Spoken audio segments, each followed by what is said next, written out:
ሀገራችን ኢትዮጵያ ላለፉት ዘመናት በርካታ ፖለቲካዊ ቀውሶች ውስጥ አልፋለች። እነዚህ ዘመናትን የተሻገሩ ውስብስብ ችግሮቻችን ሀገራዊ ህልውናችንን አደጋ ላይ የሚጥሉ፣ የዜጎችን ሰብአዊና ዜጋዊ ደህንነት የሚሸረሽሩ፣ ከድህነትና ከኋላ ቀርነት እንዳንወጣ የሚያደርጉ እንዲሁም እንደ ሀገር የጋራ ማንነት፣ ጥቅም፣ ፍላጎትና ስሜት እንዳናዳብር ያደረጉ ዋነኛ ማነቆቹ ነው የቆዩ መሆናቸውን እንገነዘባለን።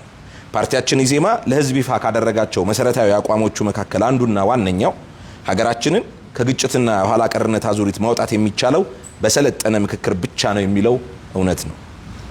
ኢዜማ ሀገራዊ ምክክር ሐሳቡ ከተጠነሰሰበት ቀን ጀምሮ በከፍተኛ ሀገራዊ ኃላፊነት በንቃትና በሙሉ ቁርጠኝነት ሲሳተፍ ቆይቷል። የሀገራዊ ምክክር ኮሚሽን የማቋቋሚያ አዋጅ ሲዘጋጅ የህጉ መንፈስና ይዘት የምንመኘውን ሀገራዊ ግብ ማሳካት በሚችል ጥልቀት እንዲቀረጽ የምክር ሐሳብ በማቅረብ በንቃት ተሳታፊዎች ነበር።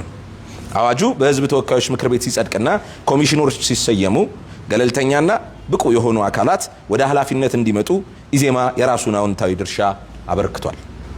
የሀገራዊ ምክክሩ ጉባኤ ከመካሄዱ ቀደም ብሎ ሀገራዊ ችግሮቻችንን ለመፍታት ያስችላሉ ያልናቸውን የምክክር አጀንዳዎች በማዘጋጀት ለህዝብ ያሳወቅን ሲሆን ለሀገራዊ ምክክር ኮሚሽኑም በይፋ አስረክበናል። ኢዜማ በሀገራዊ ምክክሩን በሚመለከት የጋራ ግንዛቤ ለማዳበር እንዲረዳ ያዘጋጀው ሰነድ ውስጥ የሀገር ህልውናና ቀጣይነት አደጋ፣ የዜጎች ሰብአዊና ዜጋዊ ደህንነታቸው መከበር አለመቻል፣ ከድህነትና ከኋላ ቀርነት መላቀቅ አለመቻል እንዲሁም የጋራ ማንነት፣ ጥቅም፣ ፍላጎትና ስሜት አለመዳበር የሚሉ አንኳር ነጥቦችን ያካተተ ነበር። ሀገራችን ኢትዮጵያ በርካታ ማንነቶች፣ ጥቅሞች፣ ፍላጎቶችና ስሜቶች በሚንጸባረቁባት ውስብስብ ሀገራዊ ሁኔታ ውስጥ የምትገኝ በመሆኑ ይህንን ፈታኝ ሁኔታ መወጣት የምንችለው በአርቆ ሀሳቢነት፣ በወደ ሰፊነት፣ በከፍተኛ እውቀትና ብልሃት የታገዘ ንቁ ተሳትፎ ከማድረግ ውጪ ሌላ ለሀገር የሚበጅ የተሻለ አማራጭ እንደሌለን ታሳቢ አድርገናል።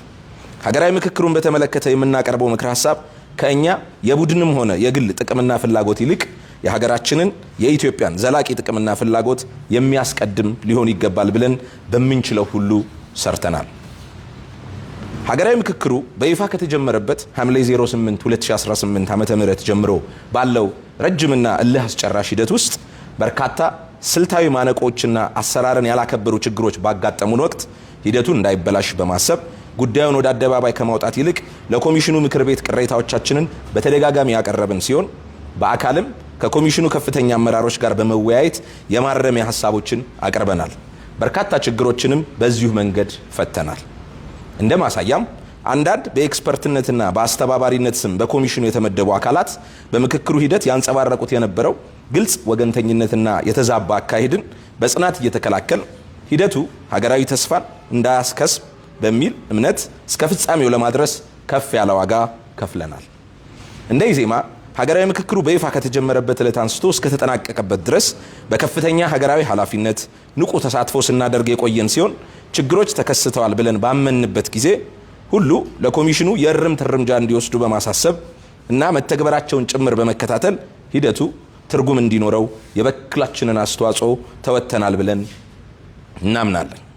በምክክሩ ማጠናቀቂያ ዕለት ማለትም ነሐሴ 13 2018 ዓመተ ምህረት ለሁሉም የሥራ ቡድኖች ለ4000 ተመካካሪዎች የስምንቱንም አጀንዳዎች ምክረ ሐሳቦች በንባብ የቀረቡ ሲሆን ኢዜማ በስምንቱ የምክክር ቡድኖች በጥቅሉ ተመካካሪዎች በውይይት አጎልብተውት በሙሉ ድጋፍ ፈርመውበት ለጠቅላላ ጉባኤ ያቀረቧቸውን ምክረ ሐሳቦች ብቻ የሚቀበላቸው መሆኑን እንገልጻለን።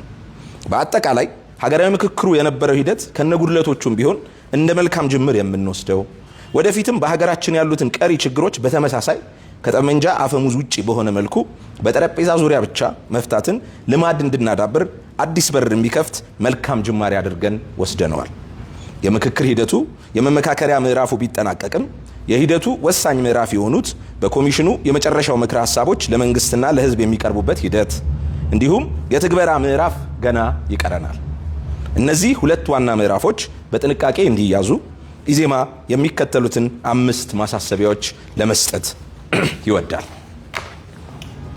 አንደኛ፣ ሀገራዊ ምክክር ኮሚሽን ለመንግስትና ለሕዝብ የመጨረሻ ምክረ ሐሳቦችን በሚያቀርብበት ወቅት በአጠቃላይ የምክክሩን መንፈስ በተመካካሪዎች በንባብ የቀረበውን የመጨረሻ ምክረ ሐሳብ ብቻ ባከበረ መልኩ እንዲሆን።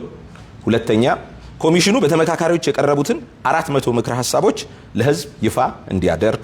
ሶስተኛ በምክክሩ ሂደት ከጥቃቅን ቡድኖች ጀምሮ ያደረግናቸውን የውይይቶች ቃለ ጉባኤዎች በማገናዘብ እንዲከወን እንዲሁም በማቋቋሚያ አዋጁ መሰረት የምክረ ሐሳቦቹን አፈጻጸም እንዲከታተል። አራተኛ መንግስት ሀገራዊ ምክክሩ ሂደት ውጤታማ የሚሆነው የቀረቡት ምክረ ሐሳቦች ሙሉ በሙሉ ተግባራዊ ሲደረጉ እንደመሆኑ አፈጻጸሙ ከተገቢው ጊዜ በላይ እንዳይወስድ በፍጥነት እንዲፈጸም እንዲያደርግ። አምስተኛ የሀገራዊ ምክክሩ ምክረ ሐሳቦችን አተገባበር የሚከታተል ገለልተኛና ህጋዊ አካል እንዲቋቋም እንጠይቃለን። በመጨረሻ ሀገራዊ ምክክሮችን በማድረግ ልዩነቶቻችንን በሰላማዊ መንገድ ለመፍታት የምናደርገው ሂደት ተጠናክሮ መቀጠል ያለበት መሆኑን፣ በዚህ ረጅም ሀገራዊ ምክክር ውስጥ የተስተዋሉ የሂደት ጉድለቶች ቢኖሩም እንኳ በመጨረሻ የመጣው ውጤት የሚያበረታታ ተስፋ ሰጪና የመመካከርን አስፈላጊነት በጉልህ ያሳየ፣ እንደ ሀገር በጣም ጠቃሚ፣ እንደ ፓርቲም ብዙ የተማርንበት መሆኑን ለመግለጽ እንወዳለን። የኢትዮጵያ ዜጎች ለማህበራዊ ፍትህ ኢዜማ ነሐሴ 20 ቀን 2018 ዓ.ም አዲስ አበባ ኢትዮጵያ